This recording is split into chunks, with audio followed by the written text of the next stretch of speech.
Hello and welcome to Real Estate 360. This is Steve Conley, hashtag unemployable. And this is Jason O. Myles, hashtag the real estate trainer. You know what it is. We do. So we have another terribly exciting show for you folks out there today, including, what to expect next, which, might or might not be an up market or it might be a down market. And also we're going to have some stories as well, some examples. Well, that's all we do. That's all we really have. I know. You know what we should do, and I was thinking about this the other day, we should have just a show of nothing but stories about properties and that sort of thing. Yeah. I mean, maybe we'll do that next week. Those are, we'd probably need a day. Oh, yeah. To tell all those stories. we need a week.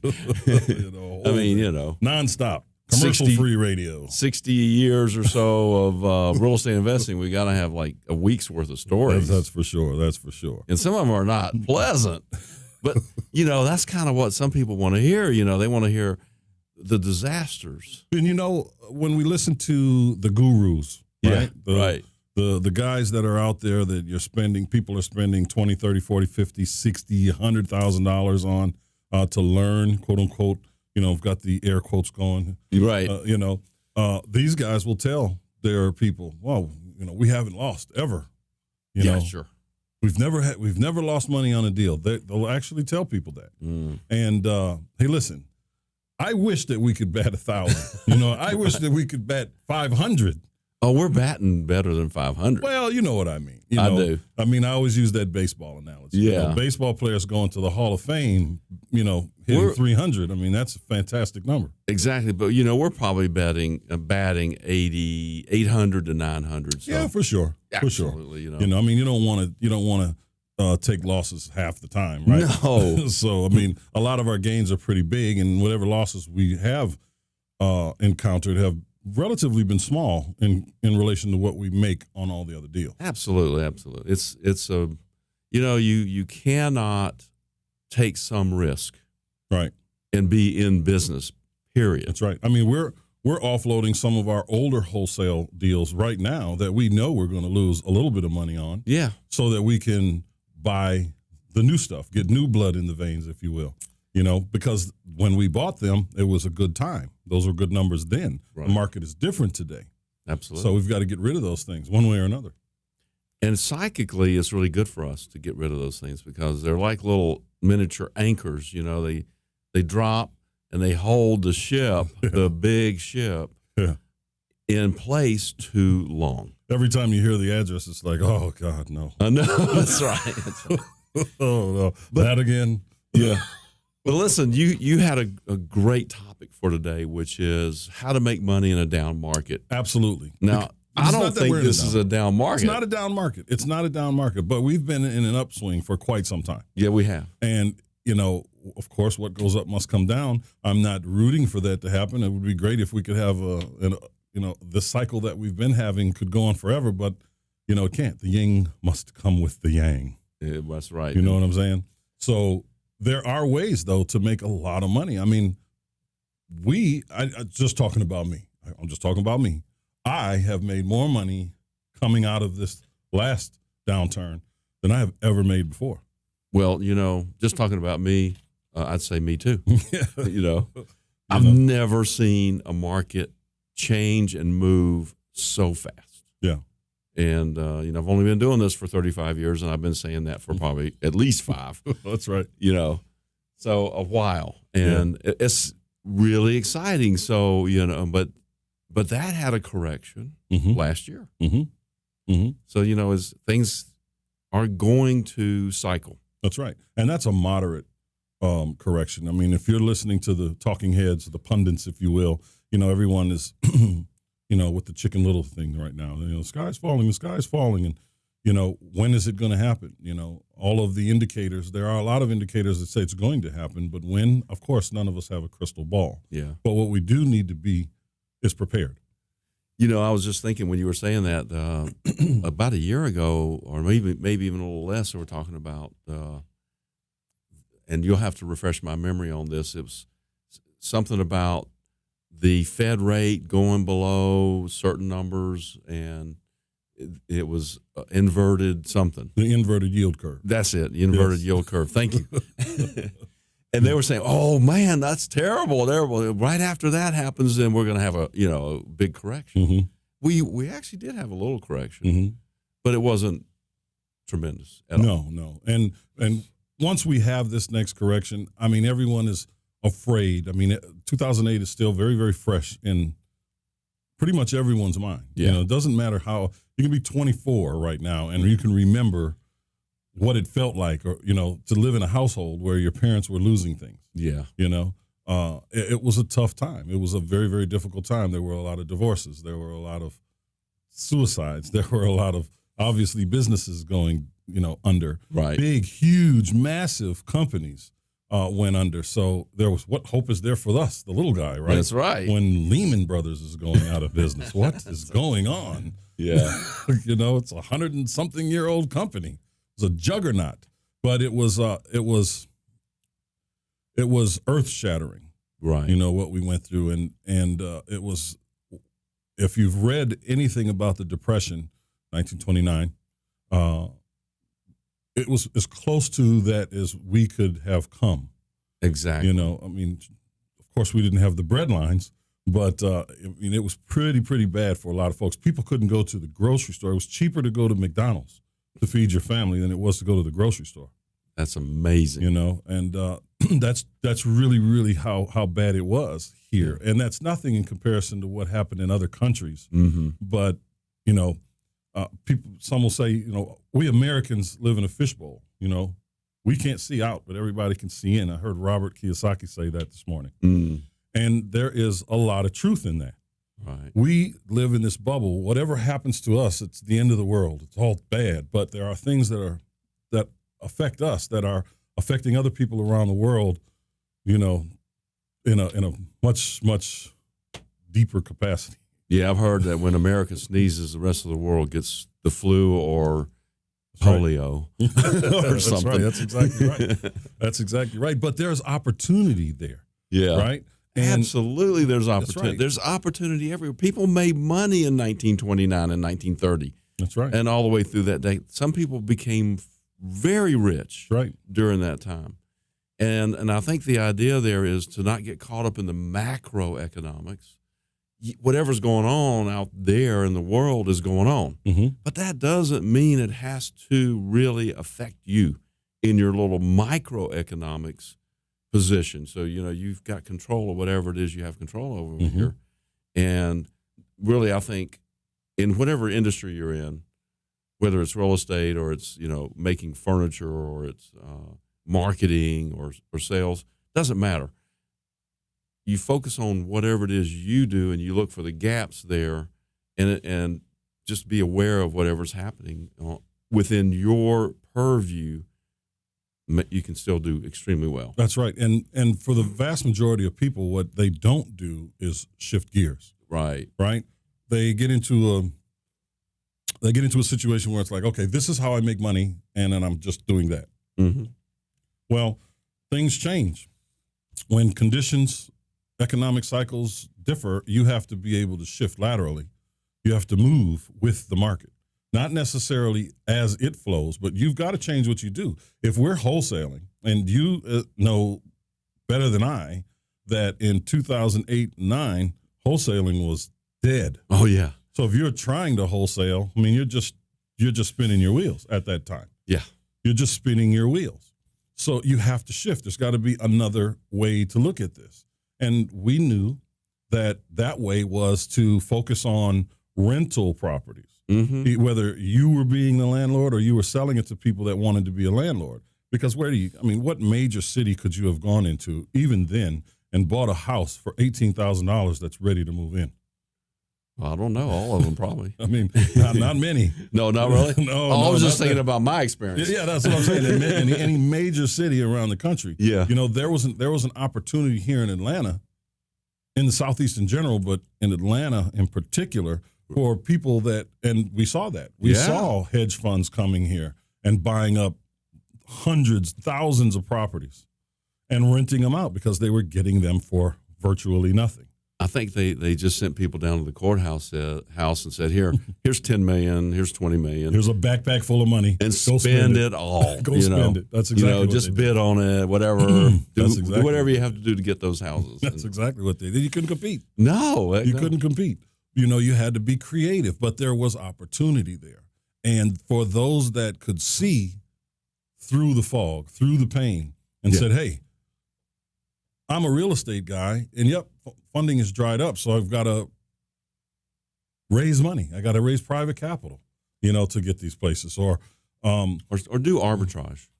Or do arbitrage. Well, can you explain arbitrage to us? Sure. Do I have enough time? You've got plenty of time. Arbitrage is simply finding a buyer and a seller at the same time and orchestrating the transaction so something falls out of the middle. Yeah, same time. And same time. I don't know you like that. Same time. Trade. Same time. And then hopefully something falls out of the middle for you. That's right. Sometimes it does, sometimes it does. Let's take a break. Okay.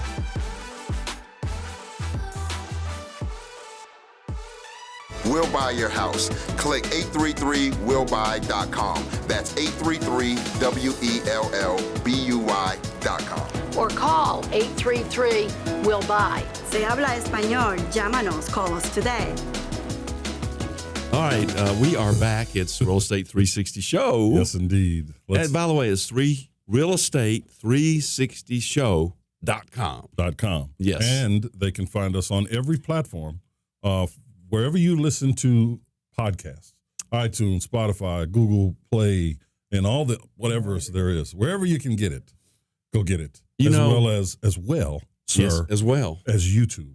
Wow. Real Estate 360. Can they see us there? They can see us, hear us, almost smell us. Listen, I usually wear something crazy, and actually my wife told me this morning as I was walking out the door, don't you have your radio show today? Today you're the crazy regular guy. Yeah, well, I said, I'm disguised as me. What I usually wear when I'm out doing real estate, which is this leather jacket, this, button-down collar, blue jeans. That's it. Yeah. This is my uniform. That's right. It's what I want to wear. But who cares, Did Beyonce give you that uniform? What? Apparently she's giving uniforms to Popeyes, or Popeyes made uniforms that look like her line of clothing, actually. Do I look like I work at Popeyes? I'm unemployable. You do look like a Beyonce fan, though. Yeah. yeah, you're dead on right there. I'm totally all over Beyonce, So listen, you were talking about all the platforms, and last week I said, go listen to it on any of the platforms that you like. That's and, right. Because I didn't list them. I know some of them, Yeah. but our producers and everybody kind of laughed, like, hey, you know what you're listening to? You know what iPad pod you're listening to, right? iTunes thing. Go do that. If you do it on YouTube, go do that. That's right. Yeah. Let's go do it. And continue to engage with us. We appreciate it. We love it. We want you to do that. Yeah. That's I right. like that. That's like, he's laughing again. That's right. They're both laughing. Steve said, wherever you do it with us. That's right. There you go. So, but hey, you're not here to talk about that because you're listening to us now, so you already figured out where to listen to us. That's right. So, we're talking about how to make money in a down market. That's right. And tell me, how do you do that? So listen, you've got some of the greatest investors of our time, of all time, people like Warren Buffett and Kiyosaki, and you could just go down the list of people that look for opportunities. Right now, for instance, we talked about it several weeks ago, how Warren Buffett, or should I say Berkshire Hathaway, has approximately $121 million just sitting to the side. I have an idea for that. Yeah. Come on, That's Warren. Right. He's doing that for a reason. Sure. He's doing that for a reason. He's looking for the super buy. He started a real estate company coming out of 2008. Why would he do that? Why would there be Berkshire Hathaway real estate company for a guy that is worth $80-something billion? Why would he start a real estate firm? I don't know. Why would he do that? Because there was blood in the streets. Yes. A lot of it. There was. And some of it was mine. That's right. There was a lot of blood in the streets. And he went in, like many, many others, and just saw an opportunity and went about it in that manner. Some people bought subdivisions. Some people bought, I'm talking about these big hedge funds, big companies. Some people bought single-family homes to rent out. He decided to do it a little differently. He started a firm. He had the relationships with the banks. He could get listings, specifically the REO listings. Right. You know, he was an advisor to the Big Five when they were trying to figure out where to put the bottom or how to put a bottom in place so that the values could stop falling so fast. So he was an advisor on that board, and he said, well, wait a minute, I'm here. I'm in front of the 5 largest landowners in the world. Yeah. You know, the banks, the 5 biggest banks in this country and obviously in the world, some of the biggest in the world. I'm giving them advice. Let me assert myself here and start some kind of a real estate company, which he did. And Berkshire Hathaway, the real estate firm, is doing very, very well. Yeah. Very, very well. They are akin to Sotheby's at this point. You know, so the point is, you have to be able to recognize when there's a shift in the market so that you can take advantage of it. You've got to put yourself in the mindset of, I'm going to make it. I'm going to make this. I'm going to make something out of this, because there's always an opportunity there. Now we can see it. We've read about it before this 2008 thing happened. Everybody is so concerned right now about what's going to happen if Donald Trump wins or loses and this, that, and the other. Listen, you've got to hold yourself together no matter what you have financially. You've got to hold yourself together and start to plan for things. It doesn't matter the industry that you're in either. Right. Right? You have to understand when there is a shift in the economy, and there will be, because there always is, prepare yourself. For us, it's real estate, and that's why we're here. We know that when we start to see job declines, right? Right now, jobs are always up, right? Right now, anyway, it seems like every month they're up. Yeah. You know, one month they're up 196, another month they're up 200, the very next month they're up 200 and something thousand jobs. I mean, it's massive, you know, and construction is a major part of that. It was approximately 25% of the job growth. That's huge. It's massive, right? It's a big, big deal. That means there's a lot of opportunity there. Now, somebody's going to get caught with their pants down. No doubt. When the market shifts. So how do you make money in that? What are you doing when lending dries up, when values fall? You have to find a way to get some kind of liquidity, like we were just talking about, whether you're raising it or simply searching for people that want to invest in a very particular manner, and fill that void. Be that person, because that's where you get wealthy. There was a 25-year-old kid who started wholesaling in 2010, right? 25 years old in 2010. He has made over $100 million over this 10-year period. Wow. Over $100 million. Wholesaling. And that's it. That's all he did. He created a network of wholesalers, but really he created a process to wholesale virtually anywhere in the country. And he made over $100 million doing it. That's amazing. In just 10 years. Now, of course, he does other things. Mm-hmm. You know, he invests in multifamily real estate. He does have a bunch of single-family homes that he was renting out, which he's liquidating to buy more apartment complexes. Funny, he should be doing that. That's right. He's into lending. I mean, he's 35 years old now, and he's got significant wealth, and he's positioned himself to do it again because he knows how to do it. Exactly.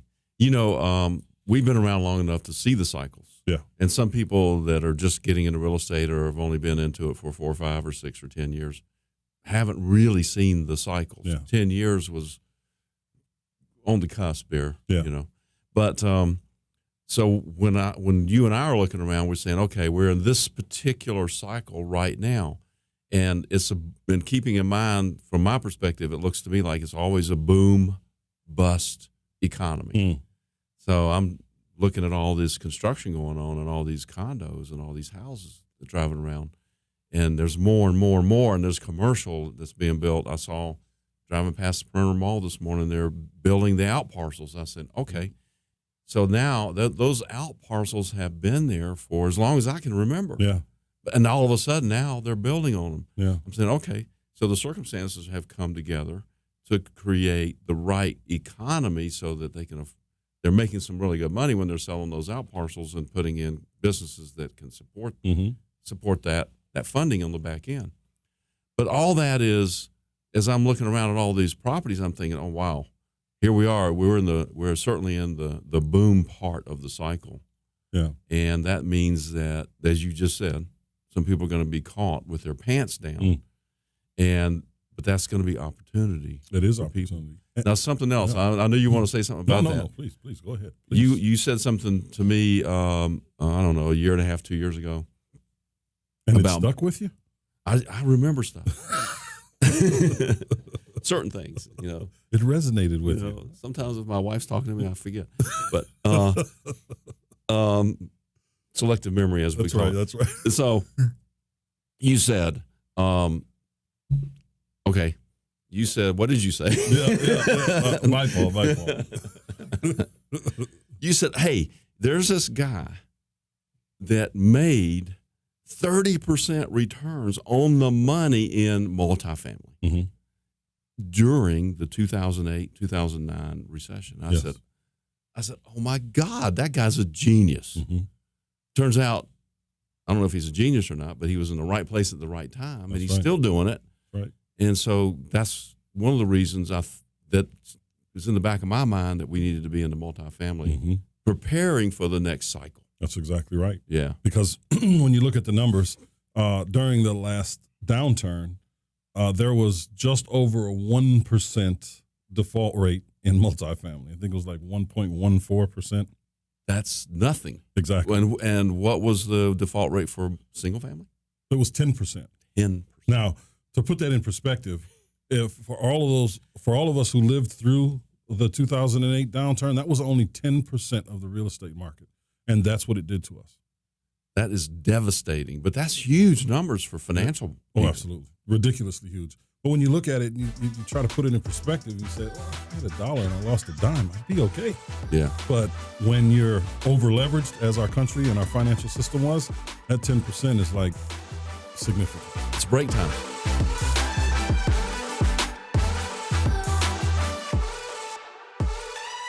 Do you need to sell your house? Well, our company will buy your house. We make the process very fast, very easy, and it's all cash. All you have to do is give us a call today. We'll buy your house. Click 833willbuy.com. That's 833WELLBUY.com. Or call 833-WILL-BUY. Se habla español, llámanos, call us today. And we are back. Thank you for staying with us. Steve. Yes. We are talking about how to make money in a down market, how to pull yourself up. And we've done a lot of different things to pull ourselves out of that situation, get back on our feet. And we have, to this point, done extraordinarily well for ourselves. Yes. But another thing that we are doing is preparing ourselves for a downturn in the market. We right? are. And that's really what we're talking about. We're talking about what do you do when there's nothing, but it's if you're doing something right now, you can prepare. And we're doing these things, and we're speaking to some people that are either doing it or preparing to do something. Right. Right? So if you're hearing this, anyone who can hear my voice right now, get up off your butt and do something.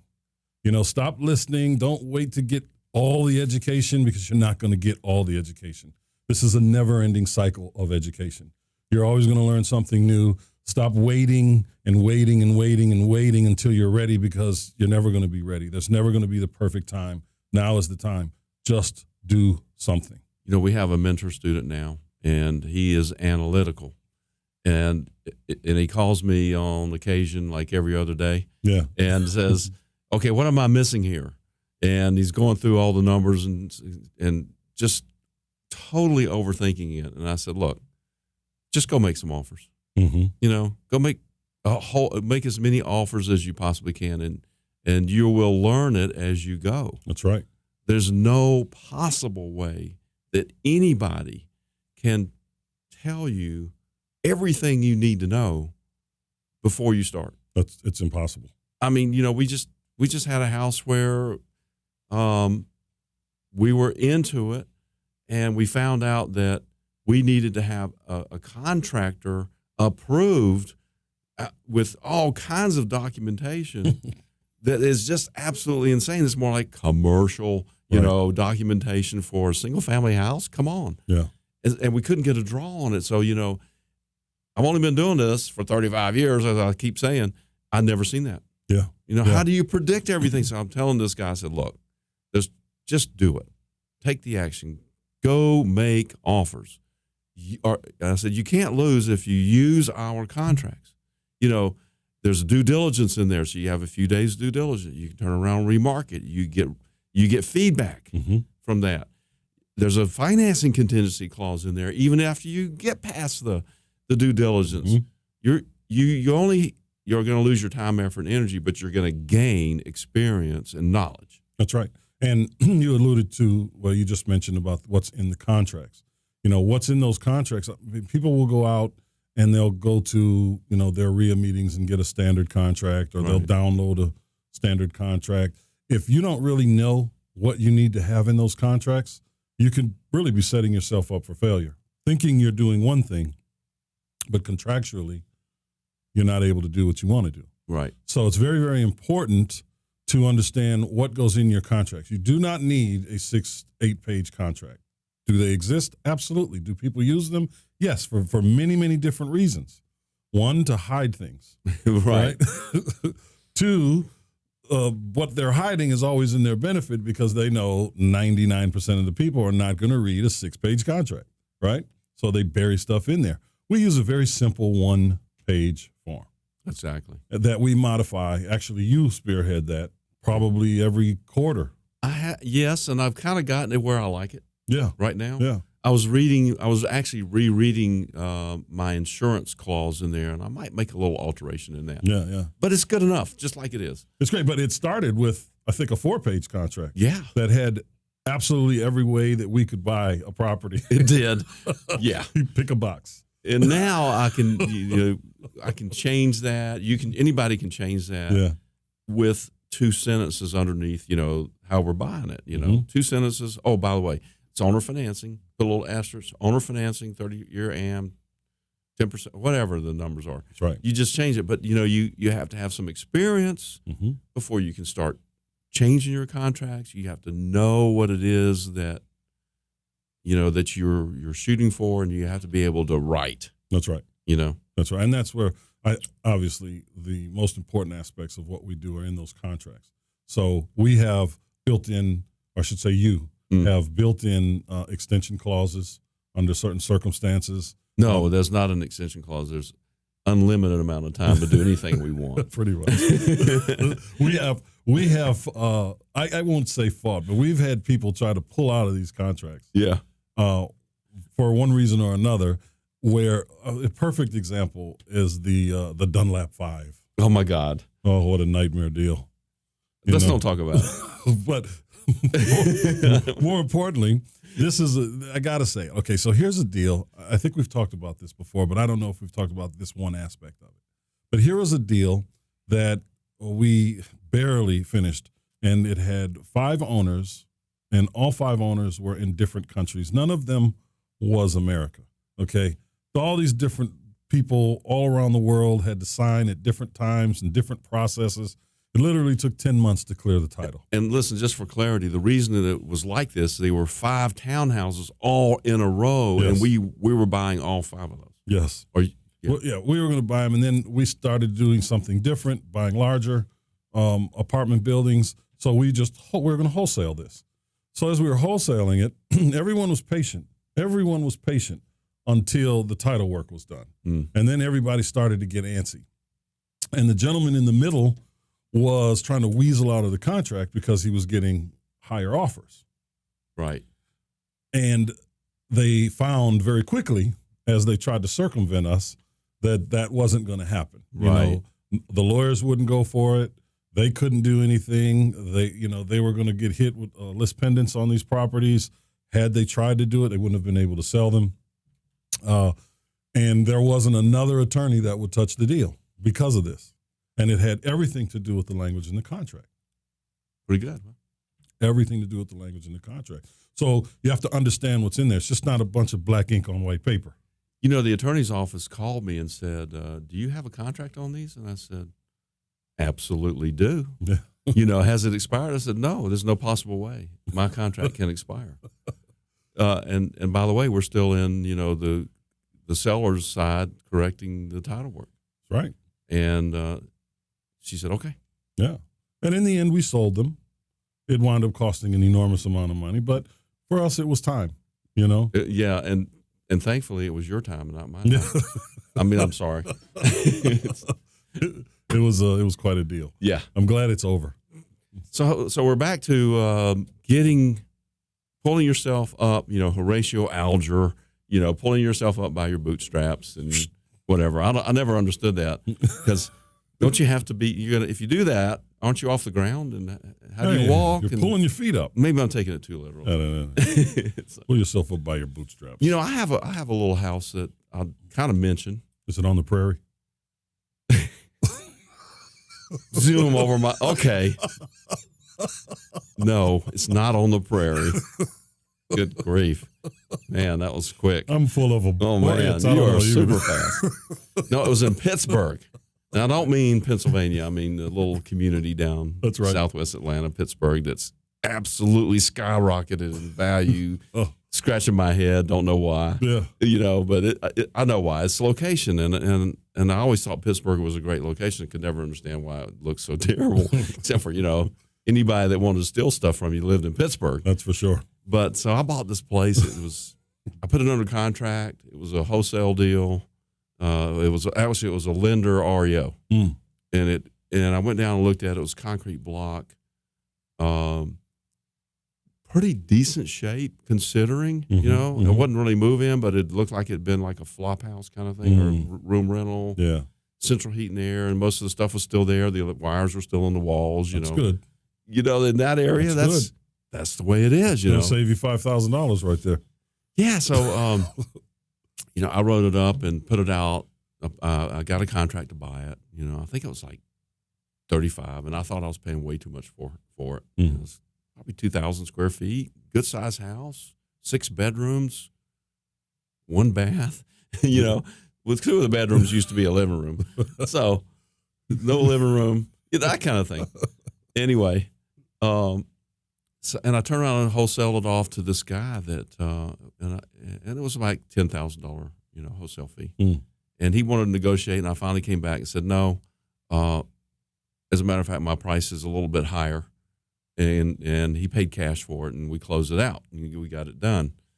But what he did was he said, I said, what are you going to do with this? He said, I'm going to rent the rooms, and it'll cash flow like crazy. He's paid, and that's what he did. He just built his cash that way. And when you're in a position like that where you pay cash for cheap houses and you develop a cash flow, you're impervious to a down in the market, aren't you? I don't know. I guess you could be. You're in, yeah. Well, Guess you could I mean, I wouldn't want to be doing that. No. I like what we're doing That's a lot right, better. that's right. But the point was that he doesn't have a mortgage, so he's not going to get foreclosed on. You know, even if everybody moves out, they stop paying him. Yeah. So what? Yeah. You know. Get up and do it again. And in the meantime, that house is probably worth $150,000 right now. You know, just because of the structure, and he's done a little bit of work to fix it up. Right. It's in the location. It's just timing. Yeah, it is. I mean, we're looking at properties that we could have picked up for $20,000 3 years ago that are selling for $100,000 in the exact same condition now in that area, as well as 30318, parts of 30318. It's just amazing. I know. What we're seeing going on in our market. But it is just important for everyone to understand that when you see values getting this out of control, even on the wholesale side, there's something coming. Yeah, let's talk about that because there's a squeeze right now. Yeah. Let's talk about the squeeze. After the break. Yes.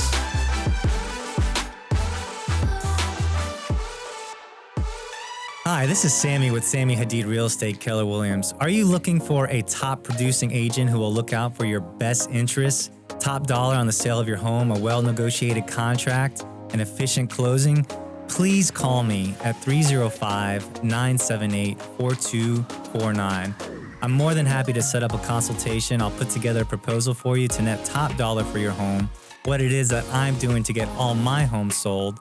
Then you can decide what's best for you. Again, I'll do whatever it takes to get your home sold for top dollar, and I promise you that I will protect your equity with my life. 305-978-4249. Sammy Hadid, Hadid.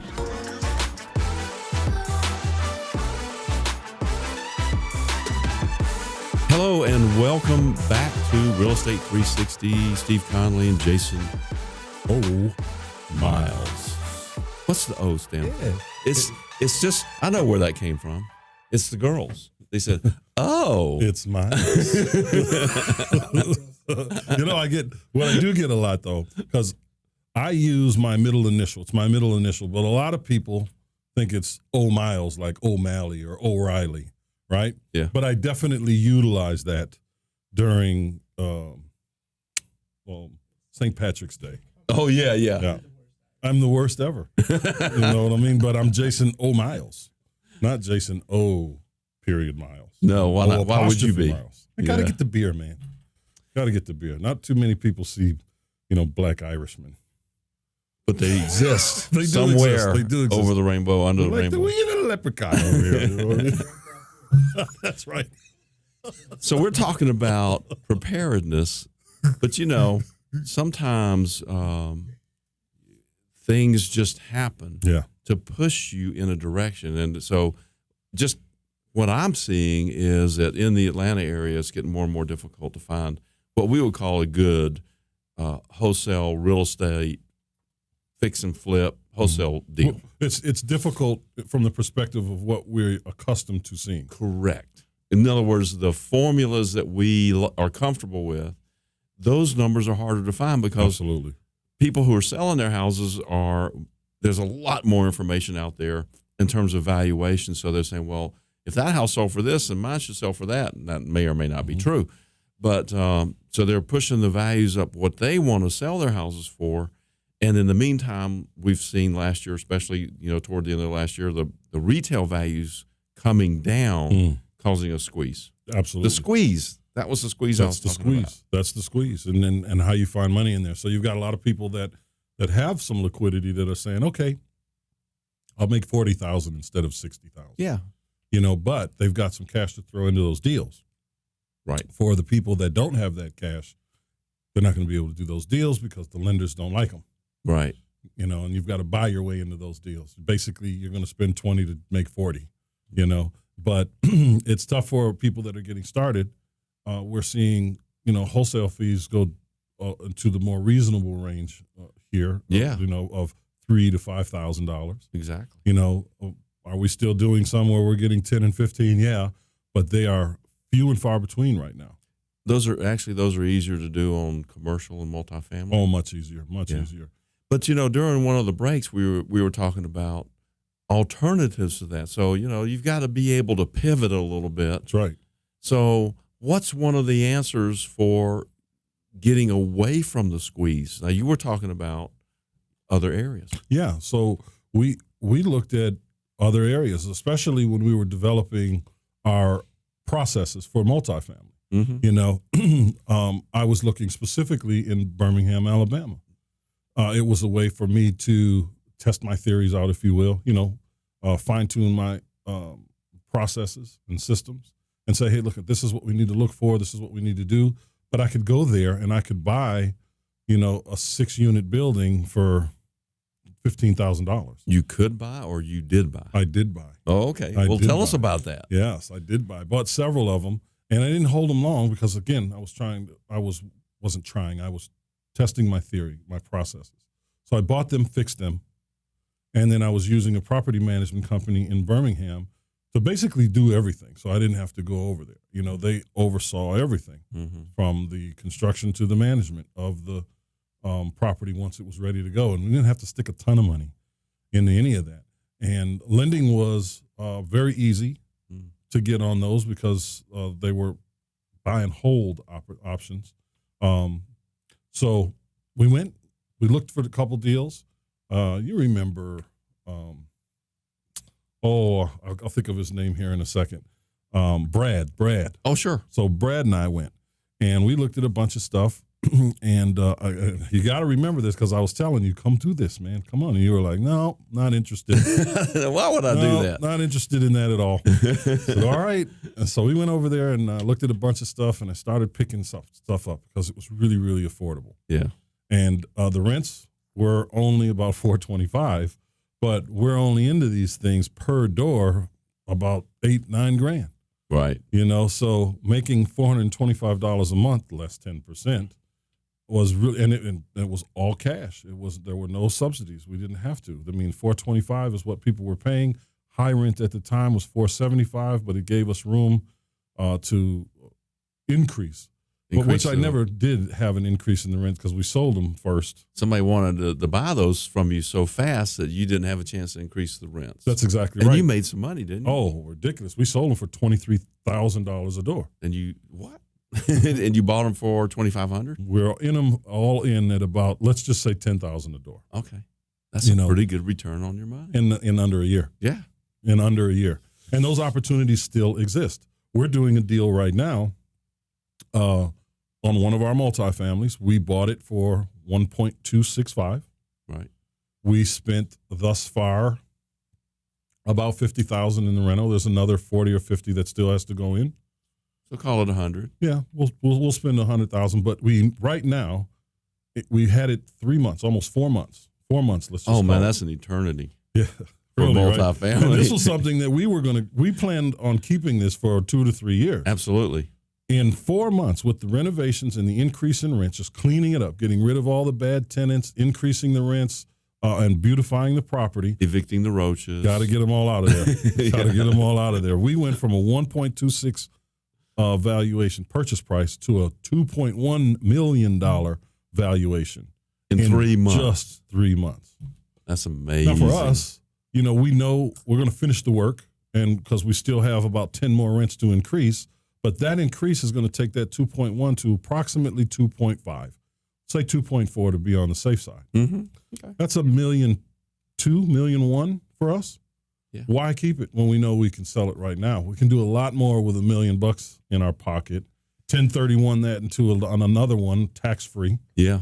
But these are the things that you do to prepare for downturns. We got into the multifamily to prepare us for a shift in the market. Exactly. So that we can, one, have liquidity, because that's going to give us a ton of liquidity on a monthly basis, not just to live, but to reinvest in other things. So when it gets to a situation, I don't know if we're going to see home values fall to $20,000. No, I don't think so. But when they get more realistic in there and they do come down to 60 and 70, the places we like to buy at, we like to buy at, we're going to be in a much stronger position than a lot of our contemporaries. Yeah, and being able to pivot, and I'm really shocked to hear that I said no to that. 3 times, sir. 3 times. 3 times. But who's counting? What the hell was I thinking? But you woke up though, one day and you were like, I we did should wake really up. look into that. I've been to Birmingham actually since then, and was looking at I think 100 units over there. Yeah. No, it was 80 units. That's what it was. Yeah. And I thought it was ridiculously high at $40,000 a door, and I still think that. Yeah. But depends on where it is, but yeah, it could be. But we're about to put a smaller one under contract, 30 units. That's right. And you've already raised a ton of money, for our purchase side of it. That's right. And you've already gotten the funding approved. I don't even have the contract signed yet. Wait a minute.